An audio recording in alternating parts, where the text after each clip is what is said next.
Hi, folks. This is Shirish again, trying to talk about the obesity, the exercise, the diet, the weight loss, and effectiveness of each of them.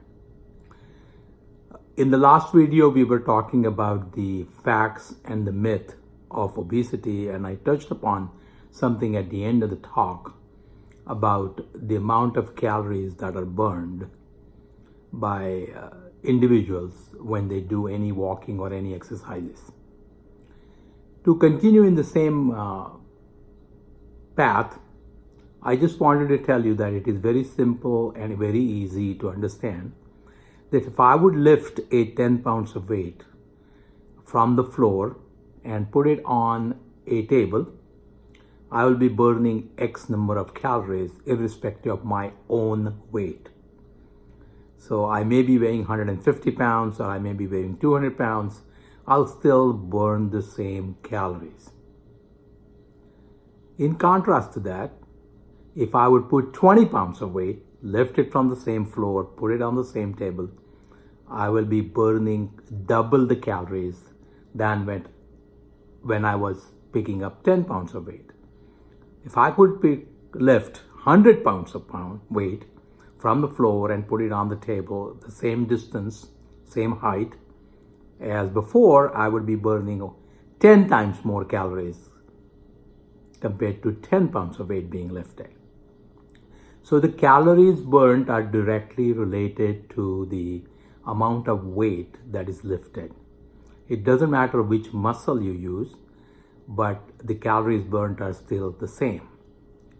So now coming back to the gym exercises, a lot of people do exercises for biceps or the arm muscle, and some people do it for chest, and some people do it for legs. As you can imagine, the largest muscle in our body are a group of muscles called hamstrings and quadriceps. These are the back and the front muscles of the thigh, and the gluteals, which everybody calls it glutes. These group of muscles are not individually the largest, but are largest group of muscles that work. So if I want to lose the weight and I could do 20 pounds or 25 pounds of bicep exercises, which are for the arm muscles, lifting the weights, I would burn some calories. But on an average, I certainly can perform much more weightlifting with the legs. So if I'm using my thigh muscles, hamstrings and quadriceps, the front are called quadriceps. So if I'm extending my leg, I'm using quadriceps. Or if I'm doing a leg press, which is usually available in most of the gyms, I'm using my muscles to the front of the thigh, quadriceps, as well as gluteal muscles. So with the help of these muscles, I certainly can lift as much as 180, 200, 250 pounds, depending upon your own ability and muscle training that you might have done in the past. So comparing the lifting of the weight of biceps, which is 20 pounds, if I can do 200 pounds and repeated exercise like repetitions, 10, 20, 30, 40, even 100, I'm going to be burning much more calories than just doing the biceps. Certainly the thigh muscles are not always seen because we are wearing full pants. However, the biceps muscle look good, but they burn less calories. If I develop my gluteal muscles or quadriceps, which are front of the thigh, and hamstring, which are back of the thigh, then I am going to be helping my knee joints, because the knee joint is stabilized when these muscles are strong. But in addition, we have an added advantage. I'm going to touch on this here and maybe again in the future too, so listen carefully. The amount of calories or my basal metabolic rate is directly dependent upon non-fat body mass.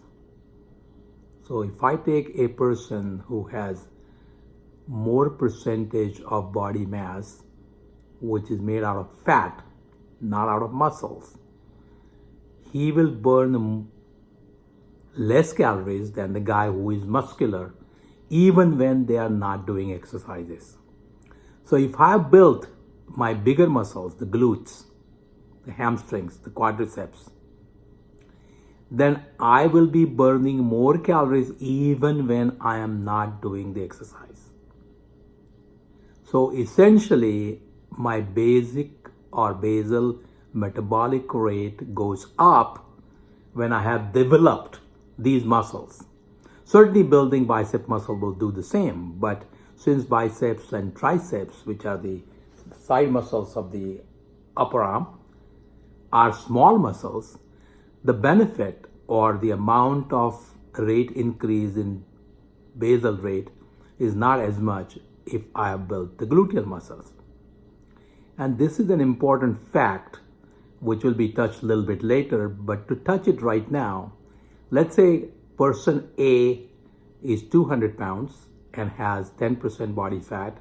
Person B is 200 pounds and has 30% body mass. Effective calorie burning machine of person who has less body mass contributed by fat is much higher than the person who weighs the same total but has more of his body composition built with fats.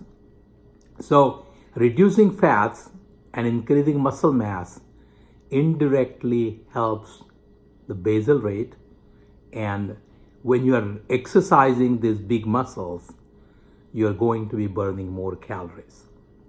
So the lesson from today's video is that you should try to build muscles. Number one, you should try to build muscles which are bigger, because exercising them burns more calories, and when they are built and they are bigger, they will be burning more calories even when you are not exercising. So this is a breaking of a myth that I don't eat the other guy who is of same weight as myself, but he can eat more and he still does not gain weight. Simply because most likely the guy that you're looking at has more muscle mass than what you have, and you have more fat composition than what the other guy has, who does not seem to gain weight with the same calorie intake. Hope this explains certain things. I'm hoping that you would like the information that